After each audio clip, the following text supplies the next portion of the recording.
Yo!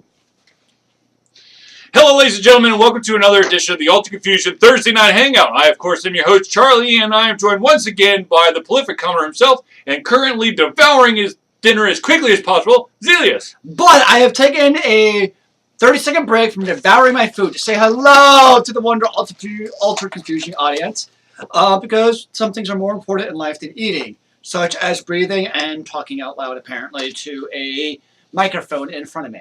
I guess it's really a video camera, but whatevs. It does have a microphone on it, so you're not technically wrong, but you're not technically correct either. This is true. So, anyways, hello everyone out there. Yummy. Oh dear God, please don't show everyone your food. Okay, let's start the evening off right. Some of the big news, as you may have noticed, Zealeus and I kind of like a game called Smite. And some of the big news that came out was the World Champions of Smite! Cognitive Prime! Roar! It's no longer called Cognitive Prime. They are now Cloud9, which unfortunately has kind of a bad connotation to it because Cloud9 is now synonymous with you pulled a Cloud9, which of course means that you brought everybody that you had in a conquest map. For those of you who don't know, a conquest map contains 3 lanes, 6 towers each, 3 phoenixes, and 1 titan. Indeed. And so what Cloud9 had accomplished was that they defeated all of the gods on the other side and attempted to kill the Titan. And the Titan was in, like, the red. I mean, the Titan was going to fall. It had 2 health. It had 2 health. Unfortunately, the gods from the other side came to life, whooped up on the gods from Cloud9, and the Titan was left with 2 health. And then the other team wiped the floor with them. And of course, the other team was Titan. Titan, that's right. Titan. So hopefully, so here's the little twist here. Cloud9, this version of Cloud9 is a North American Smite team. The one that was Cognitive Prime, you mean? Yes, the one who was Cognitive Prime, now Cloud9, they're a North American Smite team. Yes. The Cloud9 team that was from Europe has been disbanded, and Cloud9 was looking for another team for Smite, and they were like, hey, Cog Prime. They could call me. You apparently continue to be treated like the redheaded stepchild that everyone apparently thinks you are, but we don't think that. Would you like lots of money and come play for us? And the entire Cog Prime's team goes, uh-huh! And then, ta-da! Sounds like a good plan to me. Yeah, I don't know. Anyways, so Cog Prime is no longer Cog Prime. They are now Cloud9 to start Season 2 of Smite. Roar. All right, in other news, ladies and gentlemen, there is this wonderfully awful, terrible phenomenon called SWATTing. SWATTing is, of course, the art of prank calling the local police and sending a SWAT team to an individual or a group's residence. See, the issue is this is actually a form of domestic terrorism. And now, what has been the case for a vast majority of these swatting issues is that individuals have been nefariously utilizing proxies to basically bounce their phone call over the place so it can't be traced back. Unfortunately, a 15-year-old person, young man, got caught. And his sentencing just went down earlier this week. And his sentencing was 25 years to life. That's a lot. Which is. And to be honest with you, I understand that a lot of people are going to think, oh God, that is so brutal. Why would you do that? Okay, first of all, following the guidelines of domestic terrorism or any terrorism thereafter or therefore, whatever. I don't know what the lawyer terminology is. That's basically right in the park of that type of thing. Now, of course, it is a prank call. Unfortunately, it's to a government body. So that kind of escalates things, especially when you make the prank call and say, oh my God, I just saw some dude shoot some unarmed victim in the head with a semi-automatic weapon. And of course, because the cops can't say, oh, I think they're bullshitting, they had to go to this thing. And unfortunately, of course, it was a prank, and they arrested everyone, they clear the property, and then they're like, oh, shoot, because you just spent a lot of government money, state government money. Yeah, okay, so I did already post some on too, but in my view at least, I get that obviously what the 15-year-old, keep in mind he's 15, still young, juvenile, stupid, delinquent, that juveniles do, is, to me, 25 years just seems a tad bit on the excessive side. Namely because, okay, part of this is I'm an idealist, all right? The way I look at things is this is purely 100% only a punitive sentencing for this 15-year-old. When you come to it, there's absolutely basically zero chance for rehabilitation on this person. I look at it as and don't worry, there is obviously, you got prison, people do bad things, they should be sent to prison, and I'm not trying to be like, oh, he shouldn't get in trouble for what he did. But at the same time, sending a 15-year-old to prison for 25 years isn't going to really solve a whole lot. All it's going to do with this kid is basically make him another product of society, or of the prison society, rather, where basically the United States has basically the highest recidivism rate in the world. What the hell is recidivism? Basically, it means if you go to prison, you go back to prison again. Okay. That's what it means. Because our prison system is set up basically to send people back to prison again, because the majority of them are become privately owned. So there's absolutely zero incentive whatsoever to actually rehabilitate prisoners nowadays in the American prison system. So to me, it's not just an issue at this case in particular. It's just kind of overall, and I know I'm kind of going off the deep end here. It's just an overall, to me, indictment of the entire prison system in the U.S., where it's 100% about indict, send to prison, basically punish, without really caring about, making sure that, to me, the punishment should be all, how can we make sure this doesn't happen again? That's exactly what they did! You made the first public case, 25 years to life. Do you know how many people are like, well, shit, if I get caught, my ass is Do you think 15-year-olds really give a shit about that? He's not going to go to prison for 25 years. 15-year-olds don't have that perception in life to understand the ramification of their actions. Well, that's why he's an example. But that's why you have juvenile laws. It's because it's a very real reality where juveniles don't quite realize what the consequences of their actions, regardless of what the consequences actually are. Children simply do not understand that. That's just the reality of the situation. It's time to grow up. Okay, and they're just going to magically grow up now because one person was sent to jail for 25 years, and most 15-year-olds probably aren't going to even know about this in the first place. Holy shit, dude, this has been all over the internet. Everyone is screaming about either being, oh my god, what the 25 years, that's crazy. Or people are like, it's about damn time. These kids get off my lawn. Don't give a shit about this news stuff that's going on. I'm just saying, it's the thing is, the fact of the matter is, it's going to stop at least one person. And that is a victory. I'm saying. I think we're going to agree to disagree here, but that's all right. I don't know. I don't agree with the sentencing. I would look at it as more of how can we make sure that obviously a troubled young youth doesn't do this again, not because he happens to be locked up in prison for the next 25 years, but he realizes that this is not a morally good decision to do again. Right. No, I agree. There had to be an example made, okay? He's going to get a reduced sentence. It's almost assured that he's going to. But they basically had to go balls to the wall, crazy ass, what the fuck, for people to actually, to at least get through at least one, maybe two kids. I understand. The vast majority of them don't give a crap. Because they'd be like, that dumb fool, he didn't know how to do it right. And they're still going to do it. But there's going to be those kids who may actually look over their shoulders now. That's all I'm saying.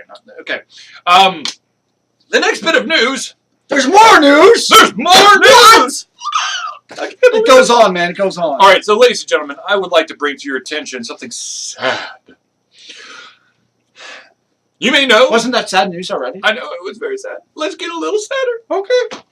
Okay, ladies and gentlemen, I understand that there are other game news and review websites out there. I know, it's crazy, but Alter Confusion is not the only one out there. To be honest with you, before my focus on Alter Confusion, one of the sites that I mainly went to because I actually found that their opinions were genuine and not helped by a sponsor's money, was Joystick. And it comes as very, very sad news as this news continues to develop. It really does look like AOL, the evil overlord, is going to shut down Joystick. Excuse me.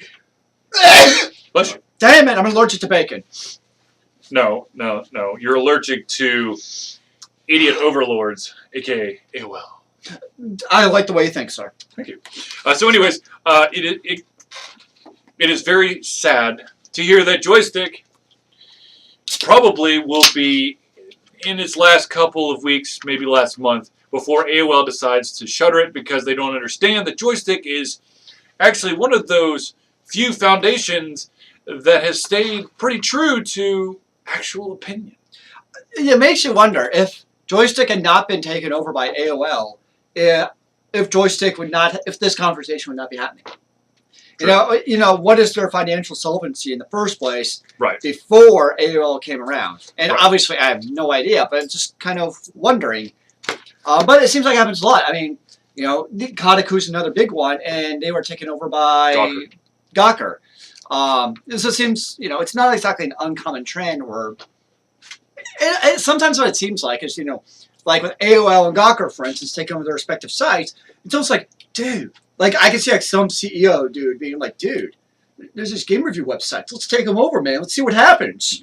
Sure, let's see what happens. And then the bean counter account, it's like, they don't make enough widgets for us, man. We need to shut this widget factory down. Oh, okay.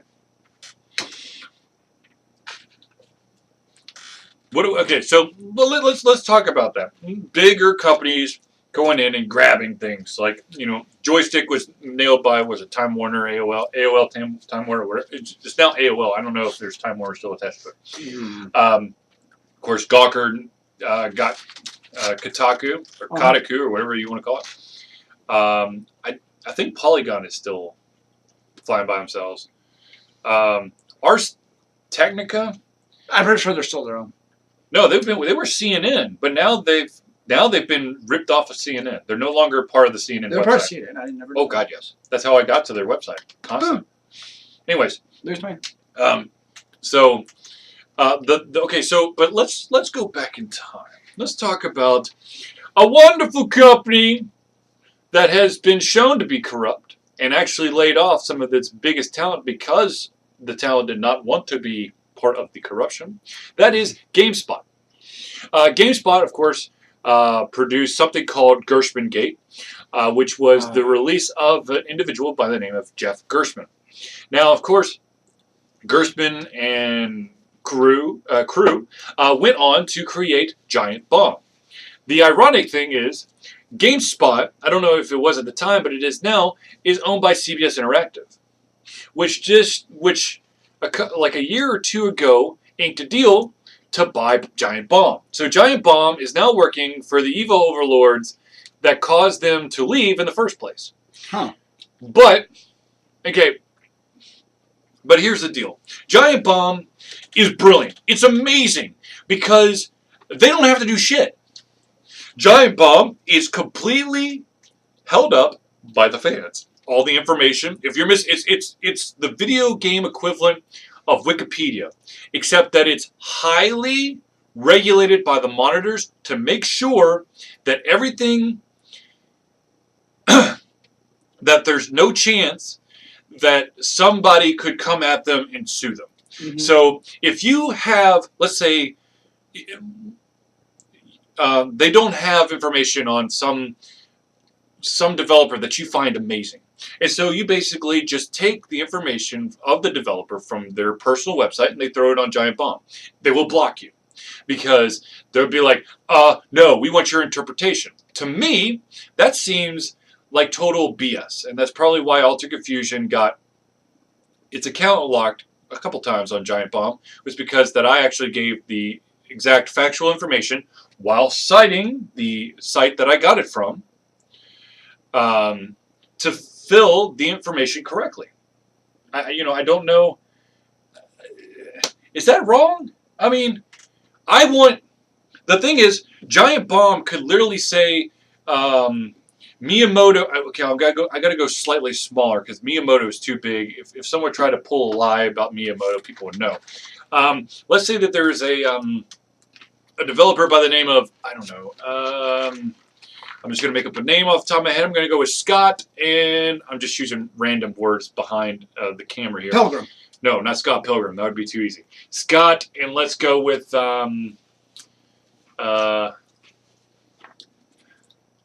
Scott Dillon.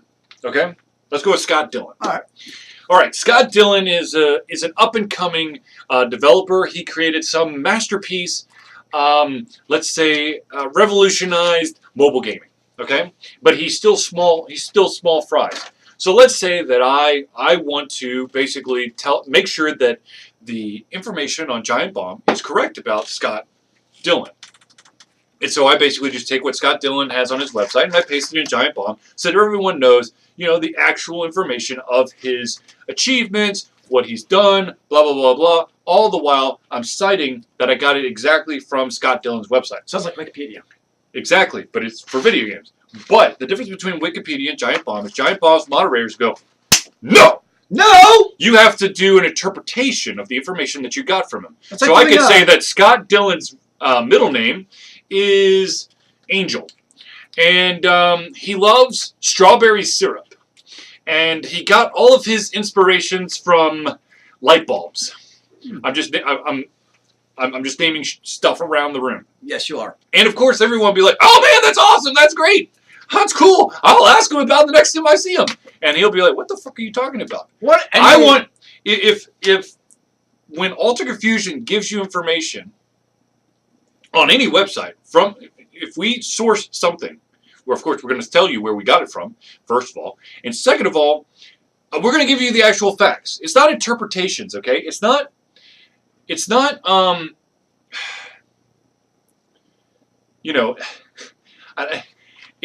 just bugs the shit out of me that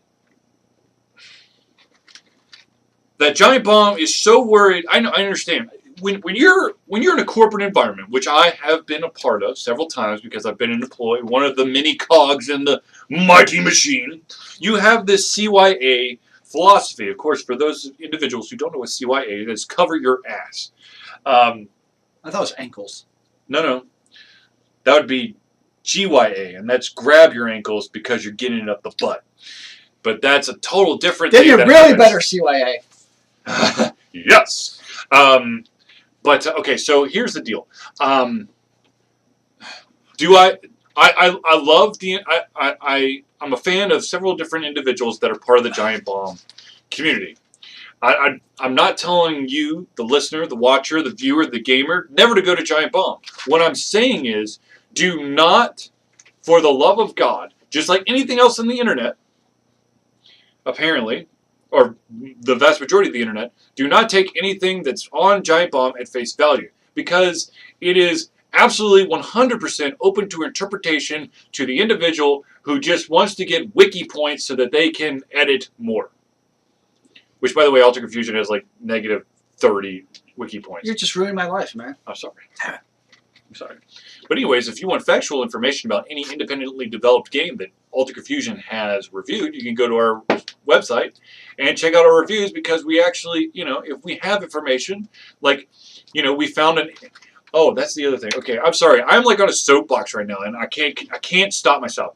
All right. So once upon a time, there was a game called Hunters of the Dead, and I pointed out one of the one way that I actually got through the game is when you go into a battle, you exit out to the main screen. Of course, you got the autosave that allows you to go straight back into the battle. Well, someone was like, "Dude, you got to take down your review immediately from Steam. You're mentioning an exploit, and that's against the Steam rules."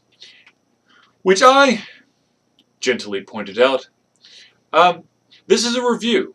This is my interpretation of how I played the game. I'm not saying that you all should do this. What I'm saying is, this is the only way for me to actually enjoy the game. And also, because I don't only post my reviews to Steam, I also give the developers an immediate link to the review. The developer was like, holy shit, you're right, and they had a fix in place within a week. So, yay, you got to use what I found as the only way to actually play the game for about a week, and then they put the penalty in. So, it's no longer an exploit because it's gone. Because you pointed it out to them. Otherwise, some other schmuck would have figured it out too. Exactly. See, here's the deal. When I review games, I'm looking at it from a QA perspective. I'm going to try to break your game. If you do stupid control schemes, I'm going to point out you made stupid control schemes. If I think that that there is a specific way for me to, there's only one specific way for me to get through your game, I'm going to tell you in my review, this is the only specific way that I could beat your game. So that not only the viewers can see, okay, Charlie had a difficulty playing this game, and this is the only way you did it, but also to give the developers a heads up of, hey, this is the only way that I was able to beat your game. Indeed. I mean, it's So when you're I was looking at my phone, I was looking back on Wayback Machine at GameSpot. Because I haven't been to GameSpot in Lord knows how long. But I'm like, I think I remember going to GameSpot as like basically a teenager. So I went to Wayback Machine. I'm like, hey, I do recognize that logo. And like I remember back in high school because GameSpot was founded in 1996. Yep. Like I remember when GameSpot was actually a good place to go for reviews. And that's what I was looking at. I was like, I think I remember this, but I just want to make sure. And indeed, I do remember when GameSpot was actually fun to go to in Dallas. Once upon a magical time. But I think it's also fair to point out that GameSpot is far from alone in this occasional tough of what are legitimate reviews versus might be a little bit shaded by the shiny coin. Right. Or the sponsors. I think the biggest name that is atrocious for committing this crime is, of course, IGN. I wouldn't go to IGN for, anything, basically. Actually, one place I do like to go to, just because it kind of gives me a quick snapshot, is Metacritic. Metacritic is also the devil. You have to take it with a grain of salt. Okay, Metacritic is an interesting tool for individuals to use to kind of get a feel for an overall score of the game. Yeah. The reason why I call Metacritic the devil is because the vast majority of the individuals who actually use Metacritic are actually the higher uppers and the publishers for these video games. And unfortunately, a lot of the sites that Metacritic pulls their scores from, they don't do out of 100 scale. So what Metacritic does is it interprets it's out of like their own interpretation. It's already out of 70. So like, someone could be like, it was 4, rusty scissors out of 6, because that's how they do it. And they'd be like, oh, okay, so that makes it 66. No, that's not what he said. No. And the vastly unfortunate thing is that Metacritic is actually the brainchild of one individual who really is difficult to reach when review websites come at them and go, excuse me, you basically interpreted my score incorrectly. If you're going to do that, please remove me from it. And Metacritic dude's like, but no, it gives me extra views. And it gives you extra views because people are going to click on it to see why you gave such a terrible score when it wasn't a terrible score. Well, there's also a reason I only look at actually user reviews. Yes. Because I don't really usually care about critic review. Like, I always find it interesting when you go to a website, like, look at any video game, and, like, there's some games where, like, every single review is in the green. Like, publisher review or, real website review in the green. And you look at the user reviews, and it's kind of like a 30-30-30 split of, green, yellow, red. And it's just kind of interesting sometimes to look at, like, okay, why is it that, according to what every random metric that Metacritic uses for its professional review translation ends up in the green, and you look at the user reviews, and people are like, dude, this game sucks. And for the most part, the user reviews, people are pretty decent about giving an XYZ reason of not just the game sucks, but here's my points about the game and what is maybe good and not good about it. Right. And that's usually what I'm looking at, just to kind of be like, okay, like before I played Trove, you know, I just was like, okay, just so I kind of know what I was getting myself into a little. And I was like, okay, you know, people point out some good things, some bad things. I was like, all right, now I kind of know what to look out for. But I'm certainly not going to base my, you know, what am I going to do with the next 20 hours of my gaming around Metacritic? Right. Because, yeah. Right. Yeah. Okay, so for you out there who, for all those individuals out there who watched my something slightly different video from last night, I did point out that everything is open to interpretation. It might not be their own interpretation. It might be the, you know, the interpretation that they're supposed to take. But the thing is, as you can see, Zealeus and I are doing constructive criticism. We're not trying to bash anyone over the head saying, dear Jesus, don't ever go there. They're terrible, terrible people. They club baby seals and they murder spider monkeys to get their scores. Yeah. But you know, at the same time, it's our opinion that IGDA is heavily influenced by sponsors. Sorry, that's right, IGN. Sorry, I don't know why I say IGDA. IGN is heavily, well, technically, a lot of the companies that are in the IGDA are heavily, they're heavily influenced by their publishers. Oh. So I guess technically sponsors. Okay, sponsors money, yeah. Anyways, so yes, take it however you want to. I'm not saying that Alter Confusion is perfect. By God, the vast majority of the reviews are by me and me alone. So there's probably some bias to some of the reviews. I will fully admit that. Because you have your own personal preference of what is good versus bad in a video game. Absolutely. Absolutely.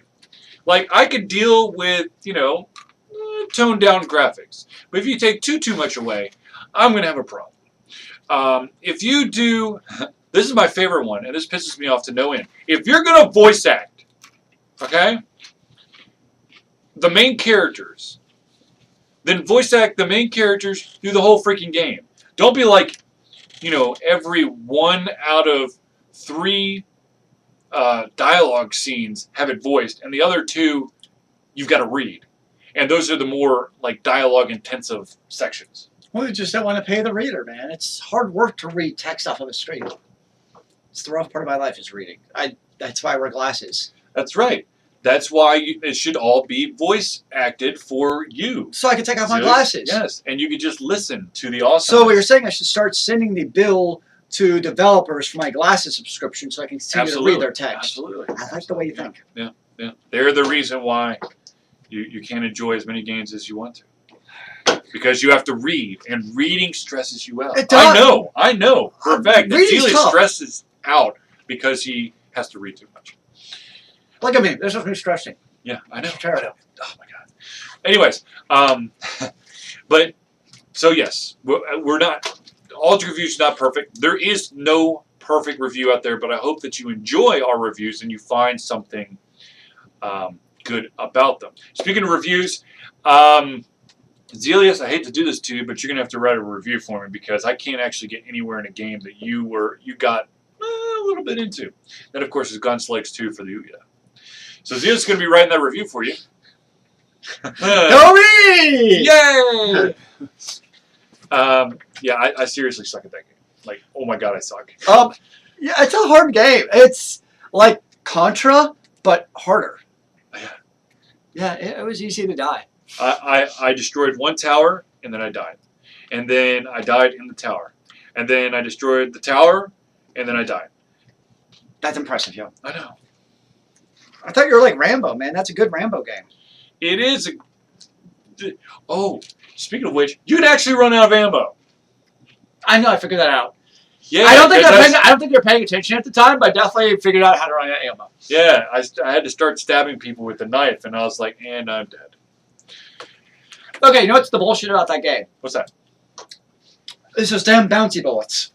Yes. God, like, really? It's not really a bouncy bullet. I think they're grenades. I think that's what they are. They look, you know. Yeah, but like they bounce evenly. It's like a damn bouncy ball. Right. It doesn't slow down. It's Okay, so I was watching. All right. Go for it. So if you ever play Contra or side-scrolling shooting game, it's very much style. Go side, you shoot shit, right? Yep. It wouldn't be that bad because they have like little barriers and stuff you can jump on and hide. Okay, that's fine and great. You can play a little bit of the stealth, pop up, jump, kill, whatever. No, that doesn't work in this game because half of the bloody enemies they shoot this bouncy grenade or bullet or whatever the bleep it is, and so if you're hiding behind a canister, boink, boink, boink, blow up in your face. Doesn't really matter. Yep. So it's like, really? So like, it's not just that it's difficult, it's just obnoxious. That there's no way to like kind of be strategic in that game very effectively because you can't really play possum behind barriers because they're just going to bounce bullets over at your head anyways. So it's kind of like, really? So, yeah. Yeah. It's a much harder game than I anticipated. We did get a review code for an iOS game that I do not know off the top of my head, so I'll have to get back to you on that one. Oh, yeah, I started an iOS game. I still need to write a review of 1010, which is just 1010. I guess it'd be, okay, fine, 1010, which would be, what, 10. No, it's not. Yes, it is. It is 10 in binary. I started playing a game called, actually 2 games. Okay. Like every iOS game I've decided revolves around this whole like 3-character, some kind of currency to get more characters in the game system. I'm like, dude, like the last 4 games I've tried in the iOS, people are like, dude, this game's awesome. I'm like, all right, I'll give it a shot. Everyone revolves around this 3-character battle system, and then you have to get cards or more coins or some kind of BS currency to get more in the game so you can proceed. Well, I mean, it's like Smite. Smite's got that god rotation. No, like, okay, here's what I mean. Okay. So, okay, I got too much grease on my finger. My thing's not working. Uh-huh. So the 2 that I just downloaded, one called Injustice. The other called Warriors. Okay, Justice has been around for a while. I know this. Injustice is the DC one, right? Yes. Okay, yeah. Well, basically, you have 3 DC character. I don't know if it's DC or Marvel. I'm not good at my comic books. DC. Superman. Yeah, it's DC. Okay, thank you. So you got DC comic book characters, and basically you have 3 in a battle, take on another 3, and you got to kill the other 3 to. Then you can buy more characters who are more powerful and stuff. You can upgrade them. And that's like action. Woo, action. And then you go download Warriors, and guess what? You got now Ancient Warriors. Mm-hmm. They're now battling with each other against, guess what? 3 other Warriors, and you hit stuff on the screen because it's touch screen. And you got another lame game called Heroes. Wait, is that what it's called? Game. Wait, go to my games. Heroes Charge. No, now you have. Is it 3 or 5 in this game? I don't know. It's been a while since I played it because they got very. I think this one's actually 5. Yeah, because you got 2 in the back, 2 in the middle, 1 in the front. But same thing, we got 5 on 5. Guess what? You get more cards to upgrade your characters and buy more powerful characters. It sounds like that Dragon Age game we played. It's exactly like all these. Yes, it's exactly like Dragon Age. Thank you. Yep. And every game now, like RPG game on the iOS is really a buy 3 to 5 cards and upgrade with crystals and coins and other crap. And Hey, you got Little Red Running Hood. Yes, I'm terrible at it. I beat it. What? I beat it. I'm terrible at it. I'm not very good at that game. I'm not good. Okay. I played it some. After an hour, I'm like, I can't beat this level. I give up. You actually wouldn't got me to get it. So, sorry, that's my rant. Charlie ranted earlier. This is my beef original, for the love of God. The unfortunate thing is they're all based around the same exact premise, and then they put like a different skin on it. That's the only difference between these games is a skin. hello, welcome to the vast majority of AAA titles nowadays. It's gonna be a first-person shooter. This time it's gonna be in I'm eating more potatoes. the swamp.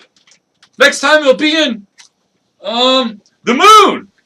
And the next one will be, oh god, back in time. You'll have to fight dinosaurs. And they'll be so far in the future that it feels like it's back in time. Yeah, that basically sums up. I think it's Call of Duty. Isn't that Call of Duty? Probably. So, yes, iOS games are pissing me off. See, okay, so And, okay, sorry. go. One more thing is, okay, so we were talking, I was thinking about this. People are like, dude, what's up with gaming in iOS, right? It's like, okay, you go back to, we were talking earlier about Cloud9 and Cog Red and whatever. You got competitive Smite, and, you know, a lot of these games are competitive on the PC and even consoles. Shit like this is why you're never going to have competitive gaming on the iOS. Because they dumb it down, and it's the same regurgitated crap all the time. Now, I grant you got a lot of regurgitated crap on the PC. People say Smite's regurgitation of, you know, League of Legends, and obviously of different stuff because it's first person, whatever. But it's a MOBA. But it's like just the pure simplicity of the iOS, and they try to ramp it up of its complexity, but it's still hard the same boring crap. Okay, I feel better now. Attaboy. So okay, so you know it's the same on every single level.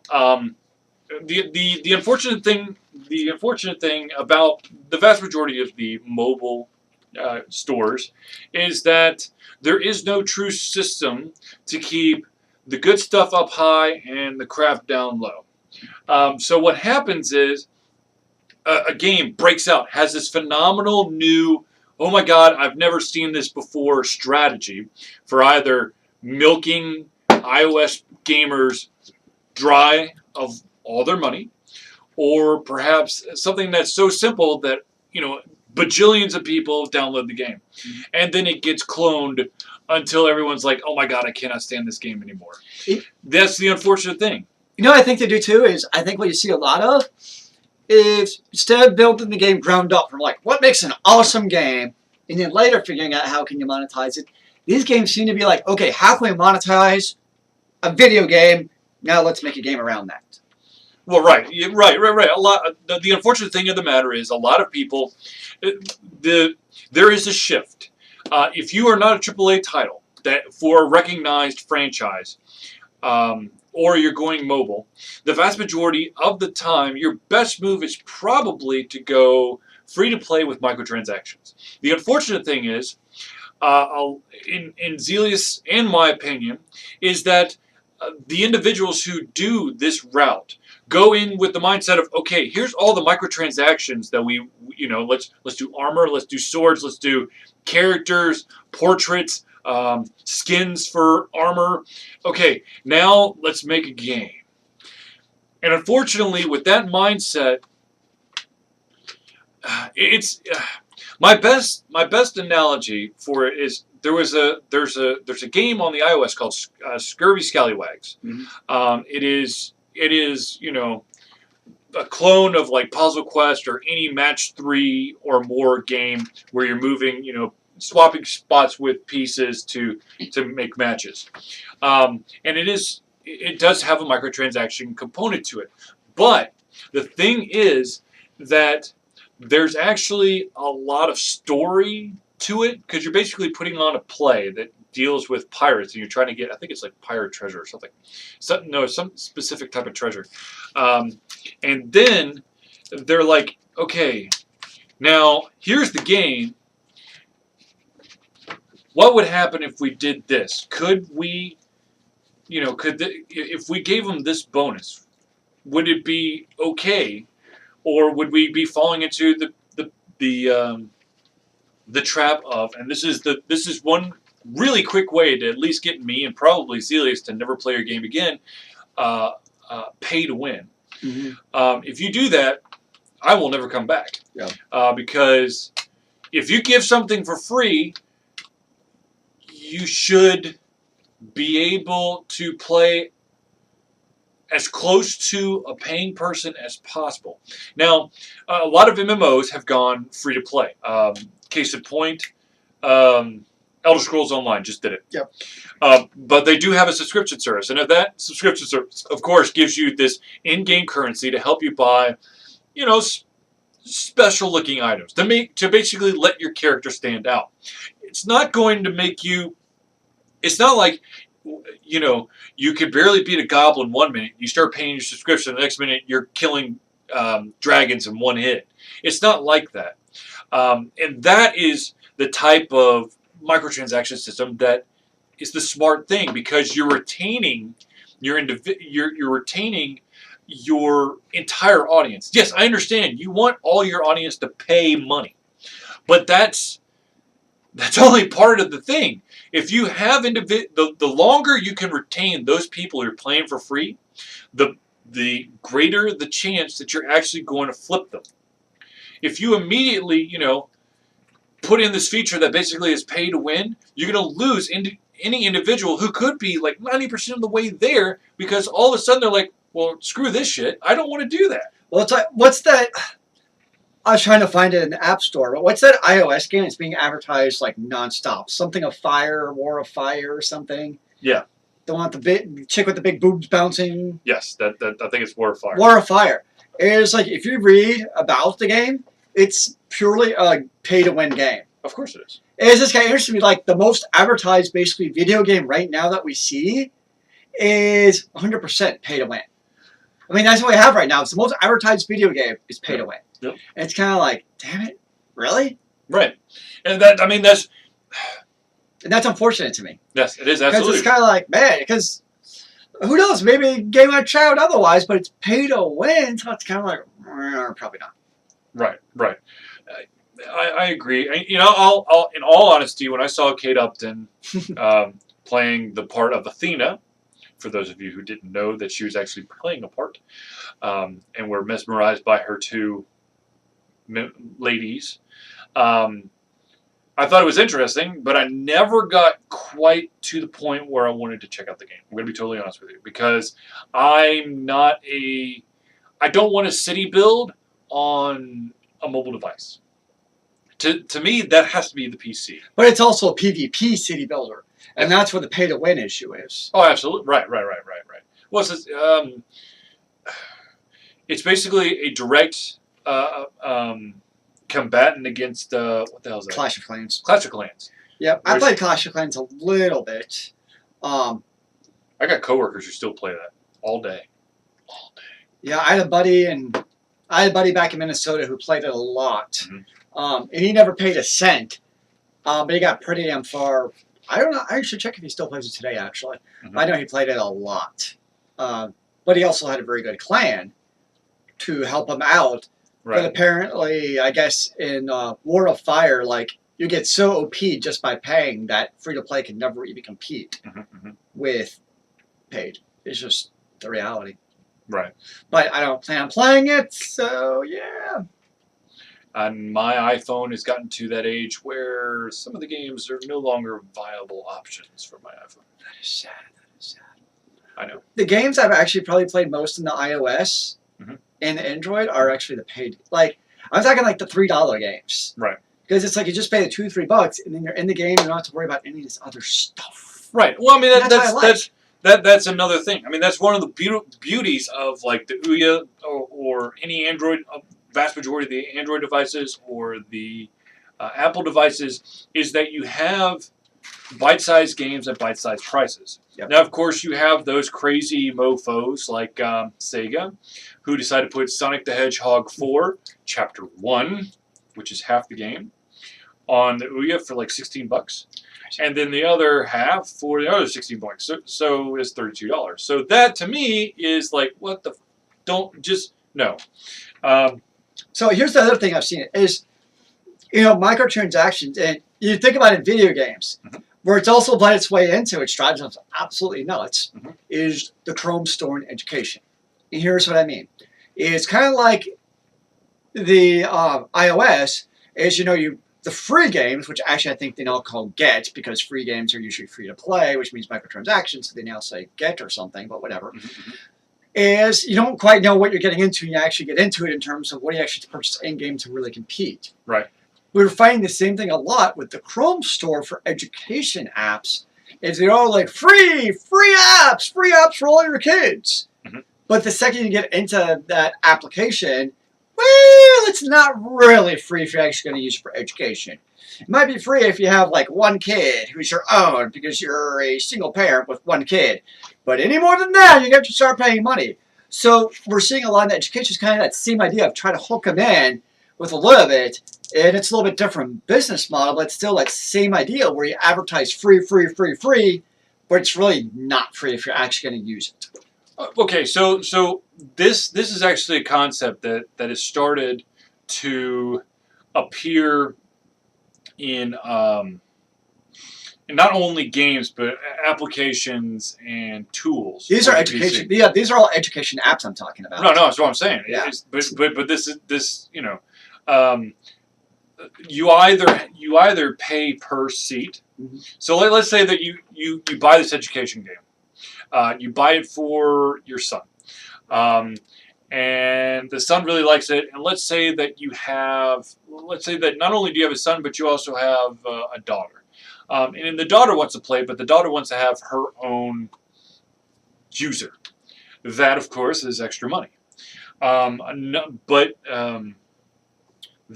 is one of the viable options that companies are looking into. Another thing, especially for tools or utilities, is they no longer give you this astronomical price up front, but they charge you a subscription to utilize their software. So instead of paying like the $1,000 to get this crazy art program that allows you to do vector graphics, or raster graphics, or whatever you want to make with graphics, they charge you like, I don't know, $29.99 a month. Yep. And of course, forever. Until okay. One of the great examples for those developers out there is the new Unreal Engine. You get it for free, but if you want to really utilize it, actually, I don't know if you can get it for free. If you pay like $29.99, or maybe it's $15.99. You pay for it. That's like the first month of subscription. No, you get the first month for free, and any updates automatically gets put there. But if you stop your subscription or you never pay, you don't get any of the updates. So of course, it's the same with Unity. You get like a special banner that has to be put into your game if you try to publish it, unless you get to Unity Pro or Unreal, be an actual the Unreal subscriber. There's limitations to it. Yeah. Which I guess I could see that working as long as they don't completely nickel and dime you. If you're going to pay the subscription, then give them the full thing. Not you pay the subscription, oh, by the way, if you really want to use this plugin, which actually allows this application to work, that's going to be additional $500. Well, like Adobe with their 8 different versions of Adobe. That's exactly what I'm talking about. Yeah, I figured, but it's confusing because you look through all their different, you got Premiere Suite and you got Premiere Exec and Premiere Dodong, and it's like 8 different versions. It's like, what the hell are the difference between these? Yeah. Yeah. But that's where software's at nowadays. Absolutely. All right, let's go over something really quick. We are getting near the actual hour mark, so we're probably going to have to wrap this up in a little bit. But the question was brought to our attention about conventions. And we've already mentioned them before, but we're going to mention them again. We are definitely going to Canuga at the end of February. Canuga! Zealeus and I are going to be tag teaming Canuga. We are definitely going to be on at least 2 panels. I potentially could be on more panels, more than 3. Okay, yes. Perhaps I could be on a ton of panels. Sure, just keep making numbers. But anyways, if you're coming to Canuga, or if you were thinking about going to Canuga, you better like hearing this man talk. Come to Canuga because we'll be there. We'll have a fan table there. Of course, we'll be doing the 2 panels. The destruction of the game industry as we know it. And so you finish making your indie game and you think you're done. And then, of course, I probably will be on other panels that I'll be, just basically pulled onto, and then you'll have to talk to Apparently, Charlie's famous shit. I've been in the convention circuit for a couple years now. All you need is a gray beard, you'd be good to go. MomoCon, all signs point to us having a fan table and panels. It's not official yet, so we'll find out soon. We heard from AndoCon. AndoCon! It looks like AndoCon is going to go down in August. They put out a feeler email. We said, absolutely not. What? What? We're definitely going to AndoCon. So go to Ando. If you're in the Atlanta area, definitely check out AndoCon. It's going to be in August. It is shortly before DragonCon. But use AndoCon as a springboard into DragonCon. And oh, by the way, speaking of DragonCon! DragonCon! Alter Confusion has been officially offered up into DragonCon. I'm not going to say that it is a sure thing. Actually, it's probably a long shot. But still, we actually talked to an individual who runs one of the tracks at DragonCon, which actually deals with video games. Dude. And so we put our 2 panels in there. And then I had to fill out a guest registration form to be a recognized guest. I do have professional credits to my name. I know it sounds crazy because it's been a while. Yeah, but, initials after your name? Huh? You have initials after your name? Credentials, not initials. But initials after your name would be so much cooler. Yes. Well, my full... Charles Jr. AC. AC. ACE. Ace. Alter Confusion Editor. Boom! I did help make some mobile games before there were smartphones.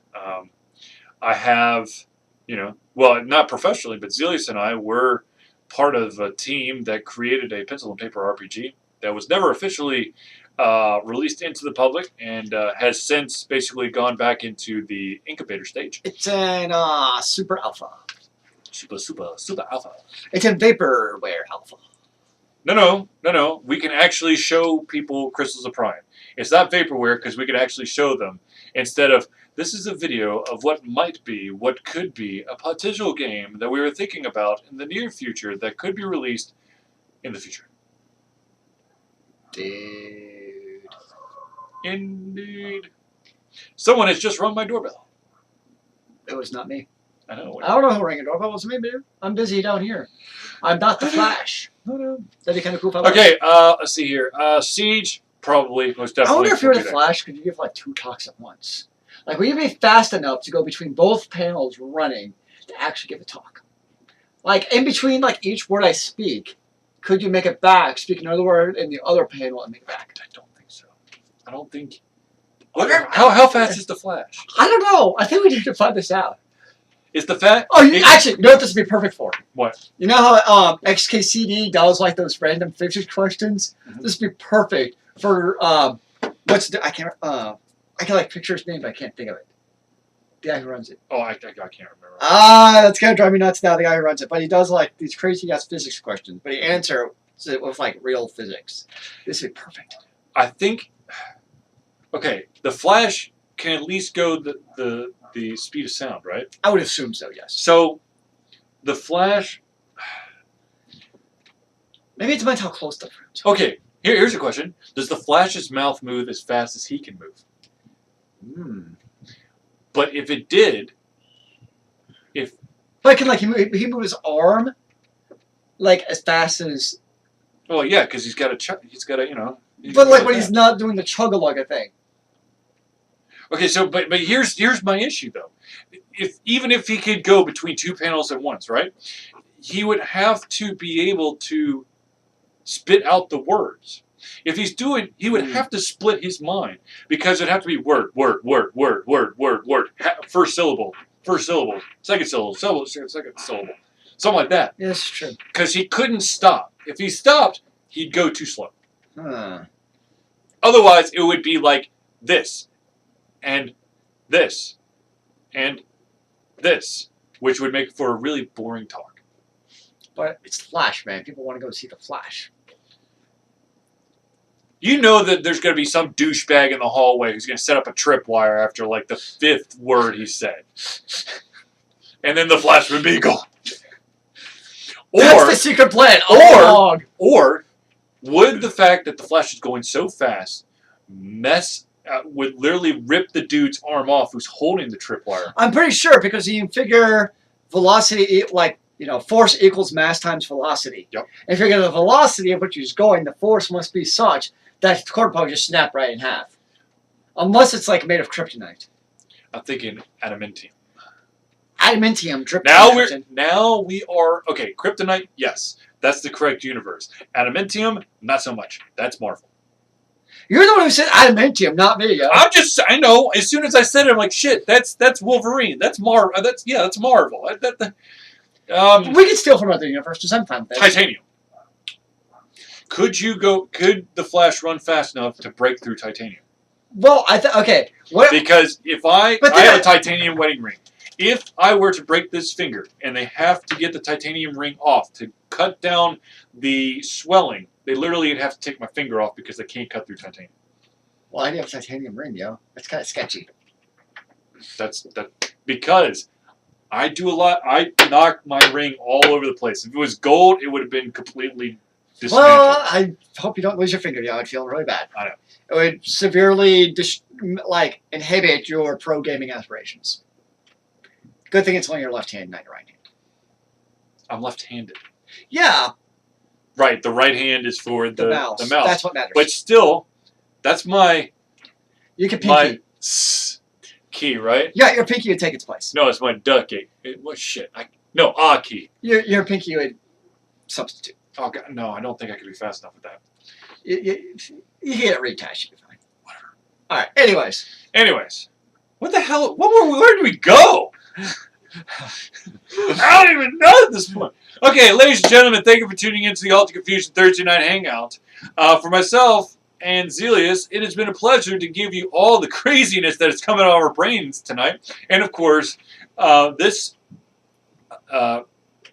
broadcast was sponsored by Zealeus' Dinner. Yum, yum, yum, yum, yum, yum. So thank you for tuning in. We'll see you in the very, very near future. Hopefully live and in person. Live and in person, of course. Come see us when we are out and about. The next time that at least I will be out and about is going to be at the IGDA Atlanta meetup, which is happening in SCAD next Tuesday. I cannot remember the title off the top of my head. Just go to the IGDA Atlanta Facebook page or go to Alter Confusion and search IGDA Atlanta and you'll find it. I will be the dude videoing. There he is. Recording the talk, unless I hear otherwise. So until next time, which could be very soon or very next week. Right? Yes. I don't even know where I'm going with this. Thank you for tuning in. We'll see you later. Remember, kids, keep on gaming in the free world. Amen to that, brother.